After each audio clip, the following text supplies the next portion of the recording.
네, 안녕하세요. 명지대학교 전자공학과 홍상진 교수입니다.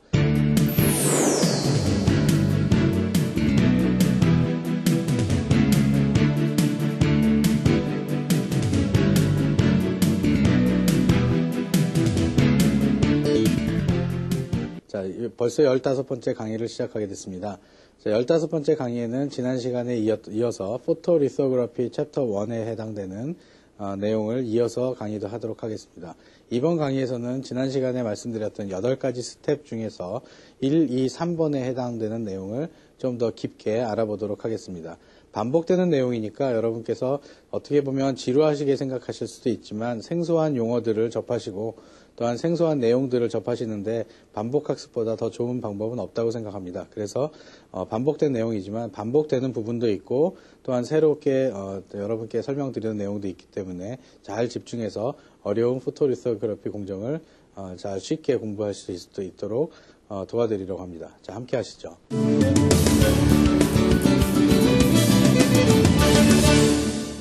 네, 그럼 포토리소그래피 챕터 1 두 번째 강의를 시작하도록 하겠습니다. 이번 강의에서는 처음에 배우셨던 그 베이퍼 프라임이라는 그 주제를 가지고 좀 더 깊게 바라보고 얼라인은 익스포저 전까지, 즉 전에 해당되는 그 전까지 해당되는 내용들을 다시 한번 반복하면서 안에서 우리가 주의해야 될 점이나 염두해야 될 점들을 중심으로 설명을 드리도록 하겠습니다. 첫 번째는 베이퍼 프라임인데 마찬가지로 웨이퍼 클리닝을 위한 목적으로 베이퍼 프라이밍을 합니다. 일전에 지난 시간에 말씀드렸듯이 웨이퍼 클리닝이라는 것은 one of the major effects of the contaminants on the wafer, 즉 웨이퍼 상태에 어떤 불순물들이 앉게 되면 그 다음에 계속 이어지는 포토리소그래피의 여러 가지 스텝에서 영향을 미치기 때문에 클리닝이 가장 첫 번째로 수행되면서 무엇보다도 중요한 공정이 됩니다. 그래서 클리닝 공정이 선행되는데 포토리소그래피에서 클리닝이 제일 잘 되지 않았다, 밑에 레이어가 깨끗하지 않았다라고 할 경우에는 어드히션이 좋지 않거나 들뜸 현상이 발생을 합니다. 예를 들어서 이쪽 부분에 코너 부분에 보시면 리지스트 리프트 오프라고 되어 있는데 리지스트가 이렇게 들뜨는 현상, 그런 현상들이 생길 수 있습니다. 만약에 리지스트가 이렇게 들떠 있으면 우리가 어떤 모양을 만들어서 패턴을 만들어 넣는 과정에 있어서 패턴을 만들어도 허공에 만드는 그런 상황이 생길 수 있기 때문에 리지스트가 리프트 오프 되지 않는, 즉 들뜨지 않는 것을 만들어 주는 것이 굉장히 중요합니다. 그래서 또한 클리닝 작용이 중요하다고 말씀드립니다.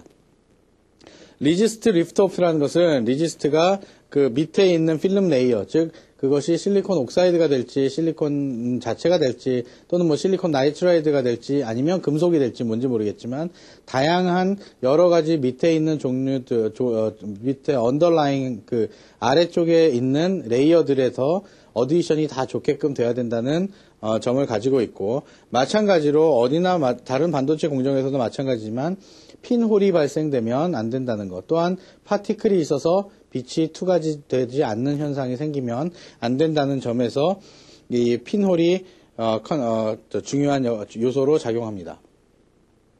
첫 번째 그 베이퍼 프라임에서 있을 수 있는 첫 번째 스텝은 클리닝을 하고 그 다음에 디하이드레이션 베이크를 합니다. 즉 수분을 내기 위해서 베이킹을 하는데 아직 포토리지스트를 스핀 코팅, 즉 도포하지 않은 상태이기 때문에 그 수분이 날아갈 수 있는 상황입니다. 그래서 이 드라이 웨이퍼 서피스가 필요하고 리지스트가 잘 어디션 되려면 깨끗하고 건조된 그런 웨이퍼 상태가 필요합니다. 그래서 템퍼레이처는 대략 200도에서 250도 정도, 400도가 넘어가면 밑에 레이어에 그 서멀 버짓 차원에서 영향을 미칠 수 있기 때문에 200도 정도의 온도에서 수분을 완전히 날려보내죠. 물론 수분을 완전히 날려보낸 상태에서 다시 대기 중으로 꺼내면 그 수분이 금방 다시 올라가는 현상이 바라볼 수 있습니다. 그러나 현대 반도체 공정에서는 트랙 시스템에서 이러한 것들을 차단할 수 있게끔 많은 환경 조건이 개선되었기 때문에 디하이드레이션 베이크를 한 다음에 이어지는 그 프라임 공정을 통해서 수분이 많이 날아간 상태로 유지가 될 수 있습니다. 시간은 대략 한 30초에서 60초 정도가량 디하이드레이션 베이킹을 함으로써 수분을 증발하는 효과를 볼 수가 있습니다. 자, 이렇게 수분이 증발됐다면 어디션을 더 잘 할 수 있는 약품 처리를, 표면 처리를 해줍니다. 특히 언더라인에 돼 있는 물질이 실리콘이라고 할 경우에는 HMDS를 반드시 써주셔야 합니다. HMDS라고 하는 것은 헥사메틸 다이실라제인이라고 하는, 그래서 이름이 어렵죠. 그냥 저희도 HMDS라고 이렇게 명명을 합니다. 그래서 HMDS라는 걸 가지고 스핀 코팅을 하게 되면 밑에 있는 실리콘하고 접촉되는 그런 레이어는 실리콘하고 잘 만나는 그 성분으로 구성이 되어 있고, 그다음에 위에 CHO로 구성이 되어 있는 포토리지스트는 위에 있는 레이어가 잘 만나도록 구성이 되어 있습니다. 그래서 그 스핀 코팅에 의해서 그 HMDS를 도포를 하는데, 방법은 퍼들에 의한 방법, 스프레이한 방법, 또는 베이퍼 메소드에 의한 방법이 있는데, 보통 흔히 가장 많이 사용하는 것이 퍼들 디스펜스 앤 스핀이라고 하는 겁니다. 즉 퍼들에 의해서 이런 것들을 퍼들 포메이션이라고 하는데, 어떤 관을 타고 내려와서 이렇게 수돗물이 흐르듯이 쫄쫄쫄 흘려준 다음에 스핀 코팅을, 스핀 오프를 하면서 필요 없는 부분을 바깥으로 날려보내는 그런 과정을 하면 아주 유니폼하게 최소량의 딱 필요한 만큼의 HMDS를 코팅할 수 있습니다. 스프레이 디스펜스하고 스핀하는 방법이 하는 방법도 있습니다. 즉, 아까는 퍼들 디스펜스였는데, 이번에는 스프레이 디스펜스, 즉, 스프레이 타입으로 쭉 뿌려주는 그런 스프레이 노즐 형태로 존재하는 방법이 있고, 그 다음에 스핀을 해서 필요 없는 부분을 날려보내는 부분이 있습니다.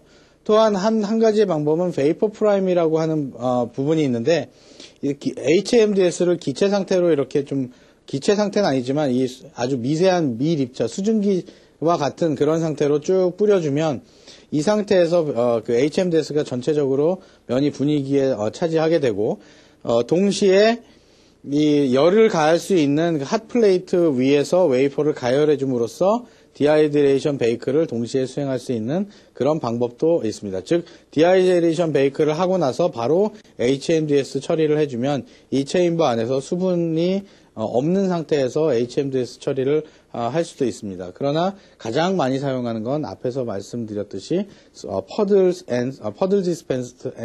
퍼들 디스펜스 앤 스핀이라는 방법을 가장 많이 사용하고 있습니다.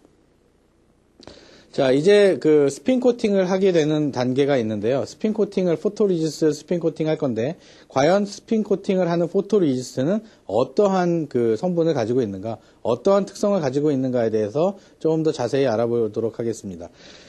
자, 그 포토리지스트는 아까 이전 시간에도 말씀드렸지만 그 패턴을 트랜스퍼하기 위해서, 패턴을 만들어내기 위해서, 즉 포토 마스크에 있는 패턴을 웨이퍼에 그대로 투영하기 위해서 사용하는 그 하나의 약품이고, 그 밑에 있는 레이어를 보호하기 위해서 사용하기도 합니다. 즉 패턴을 만드는 것뿐만 아니라 패턴을 만들었다면 노출되어 있는 영역은 엣치를 하던 임플란트를 하던 또 다른 스퍼터를 하던 그 다른 것들이 어떤 작용을 하게 되고, 포토리지스트로 덮어 있는 부분은 아무런 일이 일어나지 않도록 보호를 하는 역할로 포토리지스트를 사용합니다.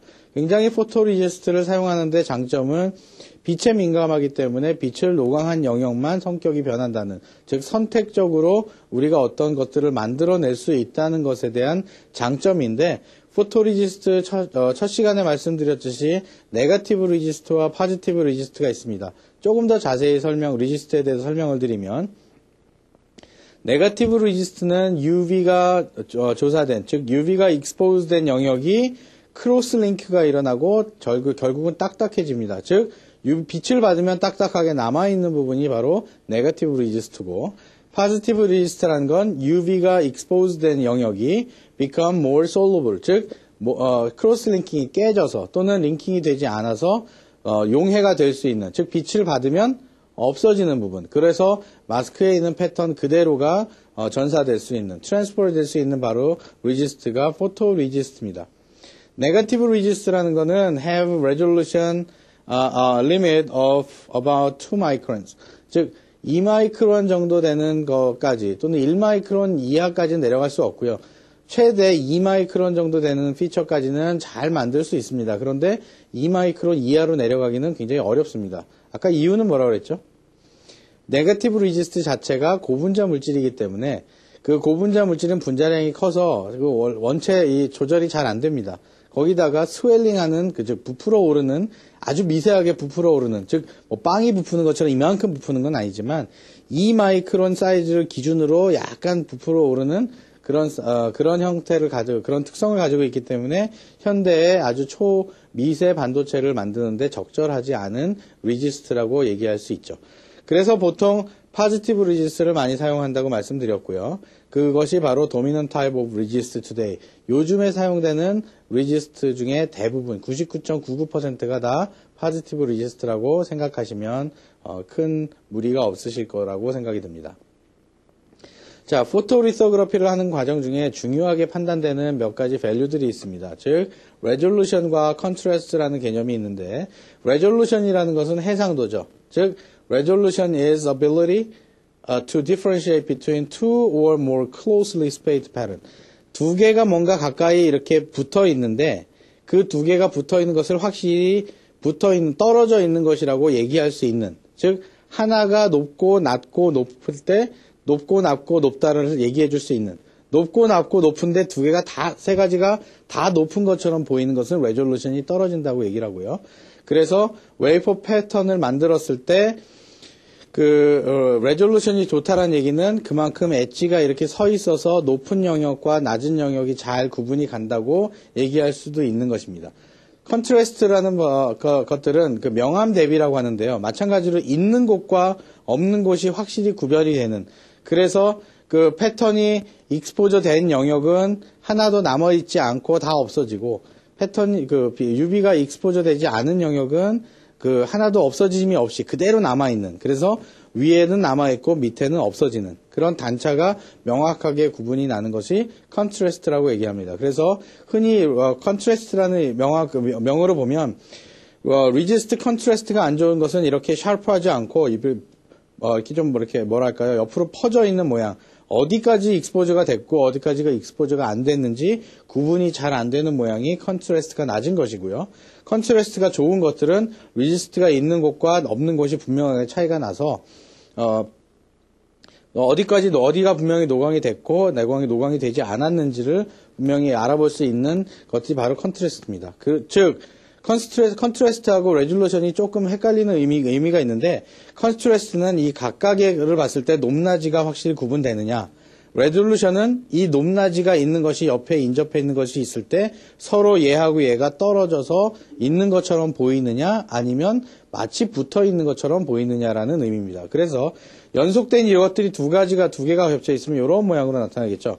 그러면 이런 모양으로 나타났다는 얘기는 이것이 컨트라스트가 좋지 않기 때문에 레졸루션이 나빠진 거고, 그 컨트라스트가 좋다는 것은 옆에 있으면 이렇게 떨어져 나올 테니까 컨트라스트가 좋기 때문에 레졸루션이 높아졌다고 얘기할 수 있습니다. 즉 우리가 원하는 것은 엣지 있게 이렇게 엣지가 서 있는 부분에 패터닝이 나오는 것이 우리가 원하는 포토리지스트의 패턴이라고 할 수 있습니다.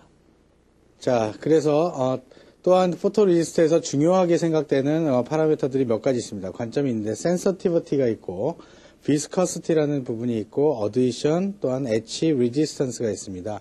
이 부분에서 센서티비티라고 하는 것은 어떤 민감도를 의미하는데, 얼마만큼 그 빛이 민감하느냐, 빛의 포토리지스트가 민감하느냐에 대한 성분인데요. 빛이라는 것은 어떤 파장으로 구성되어 있는, 이루어져 있는 그런 물질입니다. 그런 특성을 가지고 있기 때문에 우리가 사용하는 리지스트가 예를 들어서 아이라인 리지스트라다라고 얘기했을 때 그 아이라인 리지스트가 365나노미터 파장대에서 가장 잘 반응을 하고 가장 민감하게 반응을 하고, 나머지 파장대의 빛에 대해서는 좀 덜 민감하게 반응하는 그런 그런 특성을 가지고 있습니다. 그런 특성을 가지고 있는 반면에 아이라인 리지스트가 얼마만큼, 센서티비티라고 하는 것들은 아이라인 리지스트가 365나노에 얼마만큼 잘 민감하게 반응을 하고 다른 빛에는 덜 민감하게 반응을 하느냐가 바로 센서티비티라고 얘기를 한다면, 우리가 어떤 최소한의 양의 에너지, 빛의 에너지의 양을 의미하는데 어떤 특정한 웨이블랭스에서, 특정한 파장에서 그 빛이 얼마만큼의 많이 필요하느냐로 라는 숫자로 대표할 수 있는 것이 바로 센서티비티입니다. 그것이 바로 센서티비티가 좋아야만 우리가 그런 파장의 빛을 제공해주고 그 파장의 빛에 따라서 좋은 패턴이 만들어진다라고 얘기할 수 있는 거기 때문에 센서티비티가 중요한 파라미터 중에 하나입니다. 또한 비스커시티라는 부분이 있습니다. 비스커시티는 점도라는 부분인데요. 포토리지스트는 점도가 있는 끈적끈적한 물질로 구성이 되어 있습니다. 그 비스커시티라는 것이 포토리스토그래피 공정에서 중요한 이유가 되는 것은 점도가 점도가 높으면 높을수록, 즉 포토리지스트의 끈적끈적함이 강하면 강할수록 아무리 높은 속도에서, 즉 아무리 높은 RPM에서 회전을 한다고 해도 그 두께가 얇아질 수가 없습니다. 그런데 비스커시티가 얇은, 즉 비스커시티가 낮은, 즉 점도가 낮은 그런 그 포토리지스트라면 낮은 스피드에 돌려서도 얇은 두께로 막을 얻어낼 수가 있습니다. 여기서 말씀드리는 포토리지스트의 두께라는 것은 사용되는 공정과 또는 이어지는 연속 공정이 어떤 공정이냐에 따라서 얇은 리지스트가 필요할 때도 있고 또한 조금 더 두꺼운 리지스트가 필요할 때도 있습니다.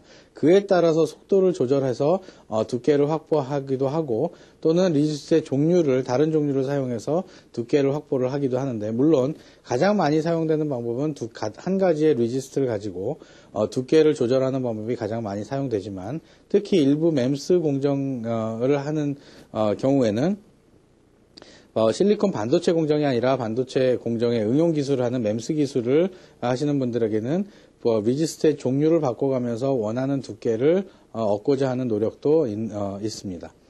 어쨌든 그런 비스커시티라는 것은 얼마만큼 이 액체가 잘 흘러갈 수 있는지를 결정하는, 그래서 얼마만큼 스핀 코팅이 원활하게 될 수 있는지를 나타낼 수 있는 그런 의미의 어떤 그 성격이라고 얘기할 수 있고요. 또 하나 어드이션이라는 부분이 있습니다. 어드이션이라는 부분은 얼마만큼 리지스트가 웨이퍼상에 잘 달라붙어 있게 되느냐, 즉 그 뒤에 이어지는 공정, 즉 포토리소그래피라는 공정은 자기 자신을 위한 어떤 공정이 아니라 자기 자신은 어떤 형태를 만들어주고 틀을 만들어주고 그 다음에 이어지는 후속 공정에 자기 자신을 제공해주는 공정이 되기 때문에, 예를 들어서 실리콘 다이옥사이드 에칭을 할 경우에 포토리지스트를 마스크로 사용하는 경우도 있습니다. 그 포토리지스트를 마스크로 사용할 경우에 플로린 계열의 플라즈마를 실리콘 옥사이드에 노출을 시키면서 실리콘 옥사이드는 에칭을 하고 포토리지스트는 에치가 안 되는 그런 형태인데, 만약에 어드이션이 좋지 않아서, 예를 들어서 제가 갖고 있는 이 포인터가 실리콘 옥사이드 레이어고 제 손이 포토리지스트라면 이렇게 덮고 있어서 플라즈마가 노출이 되면서 이 부분에 에치가 돼야 됩니다. 그런데 어드이션이 좋지 않아서 이렇게 들뜸 현상이 일어난다면 플라즈마가 이 밑에까지도 침투를 해서 원하는 모양이 아니라 나중에 제거해보면 원하는 모양보다 더 깊게, 더 안쪽으로 들어간 모양이 파질 수 있기 때문에, 즉 엣지가 될 수 있기 때문에 어드이션이 굉장히 중요합니다. 그래서 어드이션, 리지스트 어드이션이라는 것은 무엇을 설명하냐면 얼마나 튼튼하게, 얼마나 강하게, how strongly the resistor stick to the substrate. substrate에 얼마만큼 잘 딱딱하게 들러붙어 있느냐가 바로 어드이션이라고 표현을 합니다. 네 번째로 나와 있는 것은 엣치 리지스턴스라고 하는 건데요. 엣치, 방금 전에 설명드렸던 실리콘 옥사이드 에칭을 할 때 포토리지스트를 마스크로 사용을 했다면, 즉 포토리지스트를 마스크로 사용을 했다면 포토리지스트는 엣치가 되지 않고 옥사이드만 엣치가 돼야 되는데, 만일 포토리지스트가 같이 엣치가 된다면 엣치가 진행되는 동안 이 실리콘 옥사이드가 엣치되고 포토리지스트 엣치가 된 상태라면 같이 이 영역에서도 실리콘 옥사이드가 같이 엣치가 되겠죠. 그래서 이 엣치 리지스턴스라는 것은 얼마만큼 엣지를 잘 커버할 수 있느냐, 즉 엣지에 반응하지 않을 수 있느냐라는 형태로 셀렉티비티라는 의미를 사용합니다. 물론 나중에 엣지에 가면 엣지 셀렉티비티라는 의미가 또 나옵니다. 그런데 여기서는 엣지 셀렉티비티라는 의미라는 것보단 얼마만큼 엣지에 잘 견디느냐라는 엣지 리지스턴스로 설명을 하고 있습니다. 즉 resist 필름이 얼마나 must maintain 잘 유지가 돼야 됩니다. its adhesion. adhesion을 잘 유지하고 있어야 되고, 그 다음에 protect the substrate surface. 밑에 있는 기판의 substrate surface를 잘 보호해야 됩니다. 무엇으로부터 방지하기 위한 것이냐면 subsequent processing. 다른 이어지는 그 다음 공정이 지나서라도 이 어디션이 잘 떨어지지 않고 엣치를 하면서 들뜸 현상이 없고 잘 밑에 레이어를 보호할 수 있는 현상으로 보호할 수 있는 상태로 남아 있어야 된다라는 것을 엣치 리지스턴스라고 표현을 합니다. 자, 다음에 두 가지 나와 있는 것은 surface tension과 storage and handling인데, surface tension이라는 것은 스핀 코팅에 관계가 되어 있는 그런 말입니다. 즉 표면 장력이라고 표현할 수 있는데, 표면 장력이 크면 클수록 더 둥그런 모양이 형성되겠죠. 즉 표면으로 잘 퍼져나가는 성격이 덜하게 되는 거죠. 그래서 스핀 코팅이 원활하게 되려면 더 표면 장력이 낮아서 골고루 잘 퍼져나가는 성격이 중요한데, 물론 표면 장력이 높아서 이렇게 되는 형태로 나오면 두꺼운 형태의 포토리지스트를 도포하기가 쉬워진다는 얘기죠. 물론 이 표면 장력으로 인해서 포토리지스트의 두께를 조절하는 경우는 없지만, 그런 경우도 여러분이 염두에 주실 수 있다라는 점을 지적해 드립니다. 마지막으로 제일 여러분께서 중요하게 생각하셔야 되는 분이 어떻게 보면 스토리지라고 생각할 수 있습니다. 만약에 양산 환경에 있는 상황이라면 갖춰진 시스템에서 포토리지스트가 잘 관리가 되겠지만, 어떤 연구소라 대학 연구소라든지 어떤 기업의 작은 연구소나 국가 연구소의 차원이라면 반도체 공정에서 사용되는 굉장히 고가의 포토리지스트는 고가의 화학약품 중에 하나입니다. 그리고 쉽게 변질될 수 있고 잘못 다루면 금방 못 쓰게 될 수 있는 그런 성질의 약품이 포토리지스트입니다. 그래서 포토리지스트를 잘 관리하는 것이 필요한데, 어떻게 스토리지 하느냐?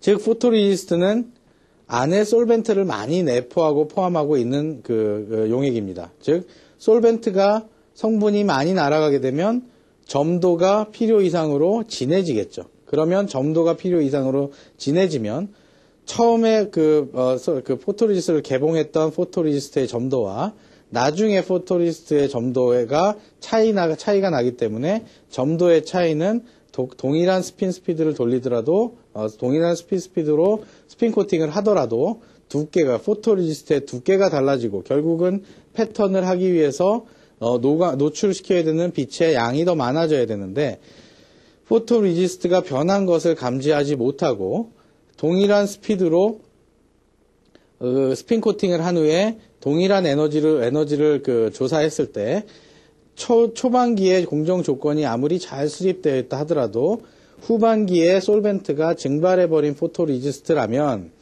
점도 자체가 높기 때문에 두꺼운 리지스트고, 두껍기 때문에 더 많은 빛을 노광해야 모양이 만들어지는데, 더 많은 빛을 노광하지 않았기 때문에 완벽한 패턴이 이루어지지 않게 된다는 단점이 생기기도 합니다. 그래서 그런 점을 피하고자 열이 없고 빛이 없는 곳에 보관을 해야 되는 것이 일반적입니다. 특히 열이 없는 곳은 서늘한 곳, 냉장고에 보관하는 것이 가장 적합하고요. 빛이 없는 곳은 깜깜한 곳에 보관하는 것이 아니라 UV의 빛이 없는 곳, 즉 흰색 빛이 없는 곳에 보관하는 것이 가장 좋습니다. 그래서 포토리지스트를 다루는 옐로우룸 안에 또 다른 화학약품을 보관하는 공간에 옐로우룸을 만들어서 보관을 하는 것이 가장 적합하고요. 그 옐로우룸 안에서라도 포토리지스트를 담는 병의 색깔을 검은색이나 또는 갈색 병으로 만드는 것이 가장 중요합니다. 그래서 갈색 병이나 검은색 병에 포토리지스트를 담아서 냉장고에 보관을 하는 것이 가장 적합한 보관 방법이라고 얘기할 수 있습니다. 특히 포토리지스트를 보통 판매되는 포토리지스트는 4리터짜리, 즉 1갤런짜리 이만한 큰 볼륨으로 큰 병에다 판매가 되는데, 포토리지스트를 사용하는 양이 그렇게 많지 않을 경우에는 뭐 일부 작은 병에다 덜어 쓰는 그 과정이 있습니다. 그 덜어서 쓰는 과정 중에 병이 열리고 먼지들이 들어간다면, 눈에 보이지 않는 먼지 입자들이 병 안으로 들어간다면 그 병 안에 들어있는 그 먼지들이 나중에 스핀 코팅에 사용될 때 바로 스핀 코팅에 잘못될 수 있는 상황을 만들어냅니다. 그래서 반드시 클래스가 높은 클린룸, 즉 클래스가 높은 클린룸이라는 것은 포토 리지스트를 다룰 수 있을 만한, 즉 포토 패터닝이 가능할 만한 클래스 100 이하, 심지어는 100은 사실 굉장히 크고요. 10 이하의 클래스를 가지고 있는 그 클린룸에서 다루는 것이 가장 바람직하고, 그 청정도라는 것은 1 큐빅피트, 즉 1세제곱피트 안에 먼지가 하나가 있으면 클래스 1이라고 하고, 먼지가 10개가 있으면 클래스 10이라고 하고, 먼지가 100이 있으면 클래스 100이라고 하는데, 그 먼지의 개수를 세는 정도, 셀 수 있는 정도만큼 클린하다라는 환경을 의미하고 있습니다. 그래서 그런 먼지들이나 아니면 파티클들이 들어가서 부수적인 어떤 그 공정의 오류를 만들어내는 것들을 피해야 되는 것이 바로 포토리지스트를 스토리지하고 핸들링하는 그런 방법으로 사용하시면 됩니다. 마지막으로 컨테미넌트하고 파티클인데, 이 컨테미넌트는 분명히 오염물이기 때문에 스핀 코팅을 하는데 그 스핀 코팅 프로세스 자체에 영향을 미칩니다. 그러나 이런 컨테미넌트 같은 경우에, 즉 파티클이 그런 영향을 미치고요. 컨테미넌트 같은 경우에는 불순물이라서 소스하고 드레인에 영향을 미칠 수가 있습니다. 만약에 포토리지스트를 도포하는 스핀 코팅하는 공정이 실리콘 옥사이드라면, 패시베이션이 돼 있는 영역이라면 파티클에 대한 또는 컨테미넌트에 대한 부분이 사실은 좀 경감되기도 하지만, 만약에 그것이 게일 옥사이드를 만들기 위한 또는 게이트 패터닝을 하기 위한 부분이라면 이런 그 컨테미넌트들이 소스하고 드레인에 영향을 주어서 디바이스의 전기적인 손실에 또는 전기적인 영향을 미칠 수 있다고 봅니다. 그래서 포토리지스트 공정에서도 마찬가지로 이런 모바일 이온, 즉 금속이 사용돼서는 안 되고요. 그다음에 파티클들도 만들어지면 안 돼서 그 오래된 병에다 보관하는 것이 아니라, 보관할 때도 병을 항상 깨끗하게 세척을 한 다음에 포토리지스트 가루들이, 굳어진 가루들이 들어가지 않게끔 잘 핸들링 해주셔야 됩니다. 자, 이제 그 포토리지스트에 대한 성질들과 보관 방법을 알았으니까 이제는 과연 포토리지스트가 무엇인가에 대해서 조금 더 구체적으로 알아보도록 하겠습니다. 자, 포토리지스트는 냄새가 굉장히 고약해요. 즉 안에 솔벤트가 들어있고 화학약품 냄새가 지독하게 납니다. 그렇다고 해서 무슨 구린 냄새나 역겨운 냄새는 아니지만 냄새를 맡아도 유쾌하진 않은 냄새가 납니다. 자, 그래서 일단 컨벤셔널한 아이라인 포토리지스트를 예를 들어서 설명을 드릴게요. 컨벤셔널한 전통적인 아이라인 포토리지스트는 대략 365나노미터 파장대에 가장 민감하게 반응을 하고요. 이 안에 들어있는 물질들을 보면 솔벤트와 레진과 센서타이저와 어디티브들이 들어있습니다. 솔벤트라는 것은 어떤 용매라고 해서 이 나머지 화학약품들이 잘 녹아있도록 하는 그런 녹아있도록 할 수 있는 그런 물질입니다. 그래서 이런 솔벤트 안에 특히 이 어떤 솔벤트가 사용되었냐에 따라서 포토리지스트의 성격이 좌지우지 되는 경우도 있긴 하지만, 물론 솔벤트가 중요하기도 하지만 일단 솔벤트라는 일반적으로 다루고요. 이 안에 있는 레진이라고 있습니다. 레진이라는 것은 끈적끈적한 점도를 만들어내는 어떤 성분을 가진 물질로서, 레진도 굉장히 다양한 레진들이 있지만 이 포토리지스트에서는 이 레진이 끈적끈적한 점도를 가지고 바인더, 즉 다른 물질과 물리적인 결합을 할 수 있게끔 만들어 놓은 것들이 바로 레진입니다. 이 레진이 있는 반면에 센서타이저라는 것이 있죠. 센서타이저는 빛에 민감한 그런 화학 물질로서 센서타이저가 빛을 받으면 화학적으로 링크가 끊어집니다. 자, 그래서 이 레진이라는 것이 솔벤트 안에 녹아서 끈적끈적하게 다른 솔벤트 성분과 센서타이저와 레진들이 다, 또는 어디티브들이 추가 이제 부산물이라고 얘기하는데, 그러니까 첨가제라고 얘기하는데요. 이런 첨가제들이 다 얼기성기 엉겨 있는 그런 상태가 바로 포토리지스트 상태고요. 그 상태에서 포토리지스트가 빛을 받으면 레진이나 솔벤트나 어디티브가 변하는 것이 아니라 바로 센서타이저가 링크가 끊어져서 자기들이 갖고 있는 고리가 끊어져서 얘네들이 나중에 그 디벨로퍼라는 현상에게 넣었을 때 용해돼서 나오는, 그래서 어떤 패턴이 존재하고 존재하지 않는 그런 영역이 구분될 수 있게끔 만들어주는 것이 바로 센서타이저라고 얘기를 합니다. 이 안에 보면 이렇게 뭐 다양한 형태로 존재하지만, 이렇게 뭐 듬성듬성 존재하지만 실제는 더 많은 양의 그런 성분들이 들어있고요. 이 어디티브들이 그 각각의 필요한 포토리지스트에 필요한 특성들을 만족시켜주는 요소로 작용을 하기도 합니다. 자, 이제는 이제 포토리지스트가 이런 거니까 아이라인 그 리소그래피에서 사용되는 스핀 코팅에 대해서 조금 더 알아볼 텐데, 이미 한번 말씀드렸지만 네거티브 아이라인 포토리지스트에 대해서 간단하게 설명을 다시 한번 드려보려고 합니다. 네거티브 아이라인 포토리지스트는 주목하셔야 될 점은 빛을 받은 부분이, 즉 노출된 부분이 남아있다라고 하는 것이 바로 네거티브 리지스트의 특성인데, 처음에 리지스트 자체가 이렇게 얼기설기 그 링크가 잘 안 돼 있는 부분입니다. 그런데 이런 마스크를 통해서 빛이 노출됐을 때 노출되어 있는 이 바깥 부분은 크로스 링킹이 일어나고, 이쪽은 솔루블, 즉 솔러블하는 unexposed 된 영역은 바로 그 현상에게 녹을 수 있는 그런 상태로 변하기 때문에 솔루블한 상태로 남아있어서 이쪽은 없어지고, 즉 오른쪽 그림을 보시면 옥사이드라고 써있는 영역 안쪽에 있는 부분은 포토리지스트가 없어지고, 빛이 노출된 우리 바깥쪽에 있는 부분들은 아직도 포토리지스트가 남아있는 그런 역할을 하는 것이 네거티브 리지스트입니다. 반면에 포지티브 아이라인 리지스트라고 하는 것들은 보통 The Common Resist in IC Photolithography, IC를 만드는, 즉 Integrated Circuit을 만드는 포토리소그래피에 가장 많이 흔히 사용되었던 그런 방법이고, 특히 아이라인 리지스트는 과거에 1990년대에 가장 많이 사용됐던 그런 그 리지스트이기도 합니다. 그 리지스트 타입은 특히 페놀과 폴리페놀이 아니고요. 페놀과 포름알데히드로 구성되어 있는, 그래서 냄새가 고약하고 지독한 형태를 띠긴 하지만 환경적으로 그렇게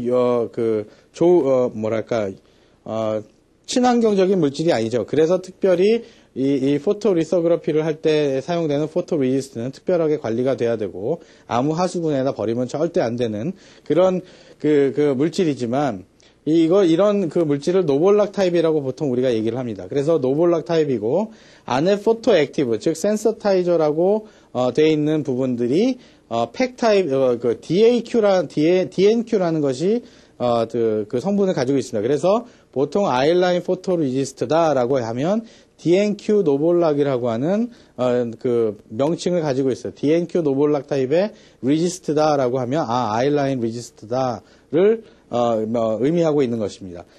마찬가지로 네거티브 리지스트하고는 다르게 처음에 포토 리지스트 자체가 크로스 링킹이 되어 있는, 즉 단단하게 구성이 되어 있는 그런 형태였는데, 빛이 노출된 이 가운데 영역이 그 빛이 노출돼서 링크가 끊어지고 이쪽이 솔루블해주는, 즉 그 현상에게 넣었을 때 쉽게 없어질 수 있는 그런 부분으로 그런 부분이 되어서 최종 패턴이 이런 패턴이 만들어지게 되죠.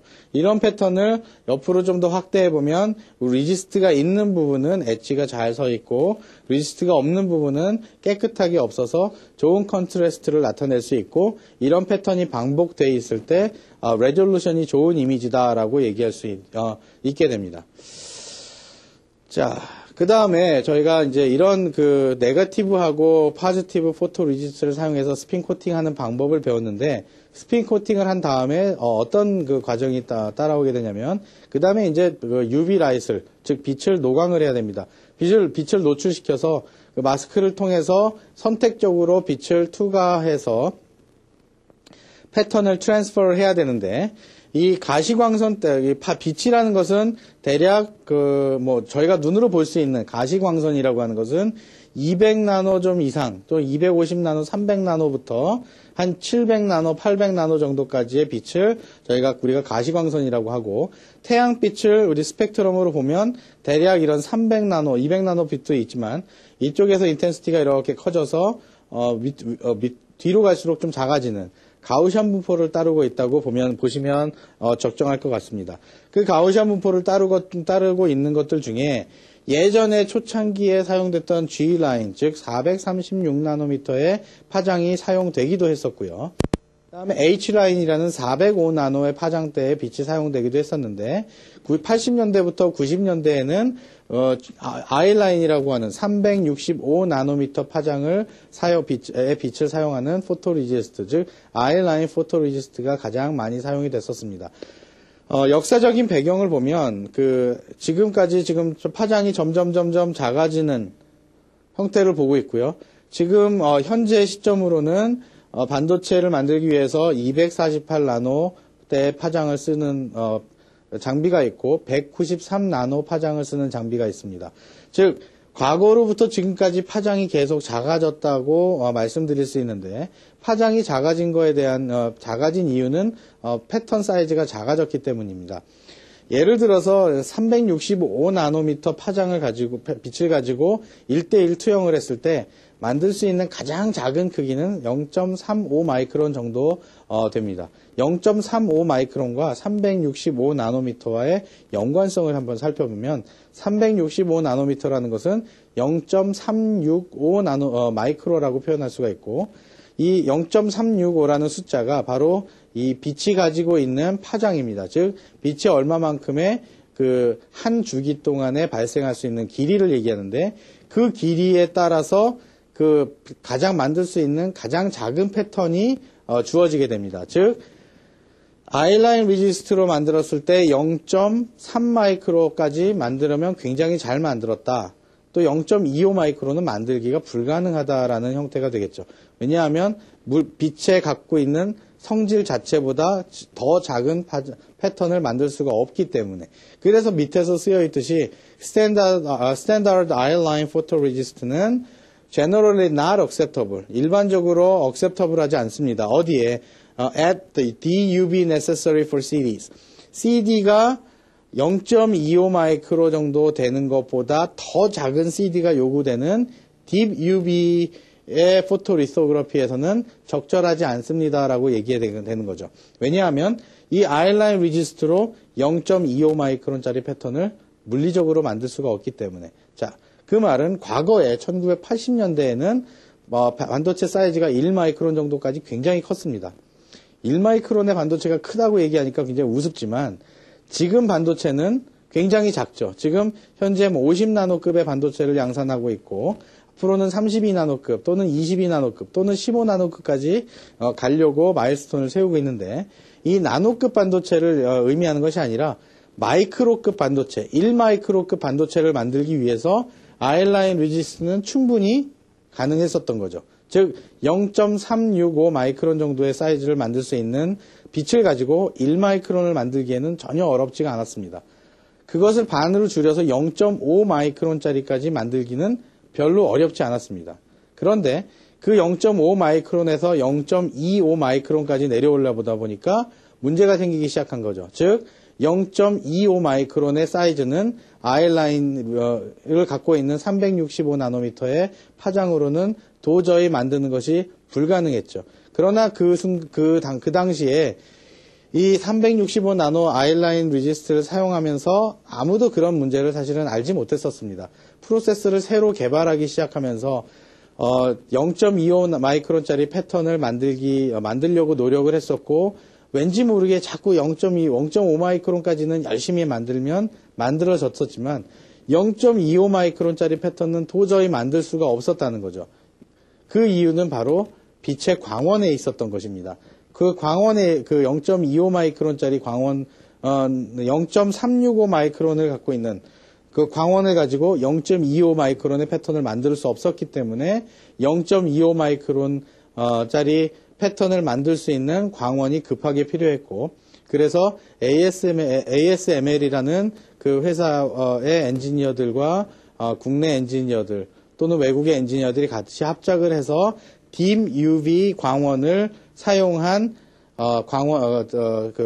포토 리소그래피 장비를 만들기 시작을 했습니다. 뭐 역사적인 배경이니까요. 오래된 얘기니까요. 그 다음에 그래서부터 248 나노의 빛을 만들어낼 수 있는 KRF, 즉 크립톤 플로라이드 레이저라는 그 광원을 사용해서, 기존까지는 램프를 사용했었는데 248 나노의 KRF를 사용했고, 상대적으로 인텐시티는 굉장히 많이 낮아졌죠. 빛의 세기는 상당히 작아졌지만 그래도 더 작은 패턴, 그 중에 작고 효율적으로 낼 수 있는 크립톤 플로라이드라는 KRF가 적용이 되기 시작한 시점이 바로 1990년대 중반 정도라고 보시면 될 것 같습니다. 자, 그러면서부터 아이라인 광원이 바뀌었기 때문에 그 광원의 그 아이라인에서 사용되는 아이라인 리지스트의 센서티버티 자체에 문제가 생기기 시작했습니다. 즉, 아이라인 리지스트는 365 나노의 가장 최적화된 포토 리지스트지 248 나노, 즉 그 KRF에 대한 그 KRF 광원에 대해서 최적화된 리지스트가 아니었기 때문에 딥 UV 리지스트가 개발되기 시작했죠. 90년대 후반을 통해서 Chemically Amplified Resist를 개발하게 됐고, 그것이 딥 UV 리지스트의 한 종류로 딥 UV에 적합한 리지스트로 발전이 되기 시작했습니다. 그래서 하이 컨트라스트를 가지고 얇은 두께를 가지면서도 하이 컨트라스트를 가져서 좋은 레졸루션을 갖고 훨씬 더 조밀한 간격에서도 명확하게 패턴이 드러날 수 있게끔 그 리지스트를 새로 개발하게 됐고, 과거에 쓰이던 DNQ 노볼락 타입의 리지스트를 사용한 것이 아니라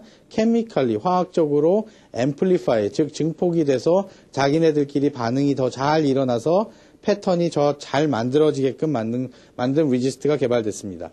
그래서 보시면 포토 리지스트가 스핀 코팅이 되고, 그 패턴이 노광된 부분은 그냥 일반적으로 있는 그 링크가 끊어지는 것이 아니라 어떤 일부의 화학적인 빛을 받아서 화학 성분이 나오게 되고, 그 화학 성분이 또 다른 2차 작용을 하게 돼서 노광된 효과가 굉장히 뛰어나게, 그래서 오랫동안 노광을 하는 것이 아니라 짧은 시간 동안 노광을 하고, 노광을 한 이후에도 스스로가 노광된 영역에서는 명확하게 그 노광된 효과가 나타날 수 있게끔 chemically amplified, 즉 화학적으로 증폭 효과가 나는, 즉 노광의 증폭 효과가 나는 형태의 리지스트가 개발돼서 사용이 되고 있습니다.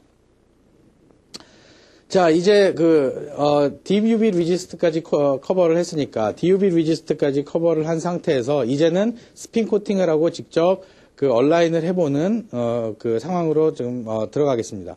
스핀 코팅은 아이라인 리지스트나 딥 UV 리지스트나 코팅하는 방법은 똑같습니다. 동일하게 이전에 말씀드렸듯이 퍼들 방식으로 낮은 RPM에서, 즉 300에서 500rpm 정도 스핀 코팅을 하고, 스핀업을 해서 필요 없는 그 리지스트를 스핀 오프 하게 되면 바로 스핀 코팅이 끝나게 되는 거죠.